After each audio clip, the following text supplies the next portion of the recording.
Sino nga ba si Coco Martin? Higit pa sa isang aktor. Si Coco Martin, tunay na pangalan na Rodel Nacianceno, ay isang pangalan na naging kasing kahulugan ng pagiging isang tunay na Pilipino sa mundo ng pelikula at telebisyon. Higit pa sa pagiging isang aktor, siya ay isang direktor, manunulat, at isang taong nagsusumikap na magbigay ng inspirasyon at maghatid ng mga kwentong nakakaapekto sa puso ng bawat Pilipino. Ang kanyang paglalakbay sa mundo ng showbiz ay nagsimula sa pagiging isang extra at isang stuntman. Ngunit ang kanyang talento at dedikasyon ay hindi nagtagal at nakilala siya sa kanyang mga pagganap sa mga teleserye tulad ng Ang Probinsyano at FPJ's Letter Ang Probinsyano.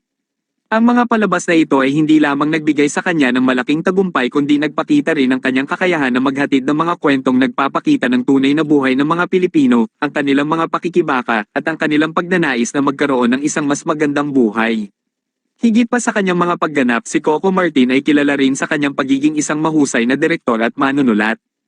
Ang kanyang mga pelikula tulad ng Ang Panday at The Super Parental Guardians ay nagpakita ng kanyang malawak na kaalaman sa pagkukwento at ang kanyang kakayahan na magbigay ng entertainment na may halong aral at inspirasyon.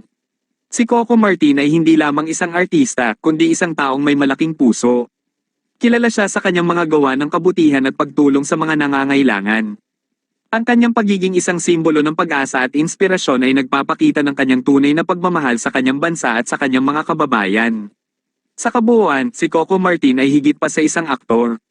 Siya ay isang tunay na Pilipino na nagsusumikap na maghatid ng mga kwentong nagpapakita ng ating kultura, mga pakikibaka, at mga pangarap.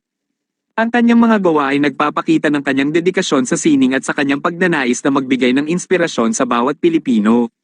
Siya ay isang halimbawa ng isang taong nagsusumikap na mag-iwan ng marka sa mundo at magbigay ng pag-asa sa bawat isa. Maraming salamat sa panunood. Pindutin naman ang like at subscribe para mas marami pang video ang mapanood ninyo.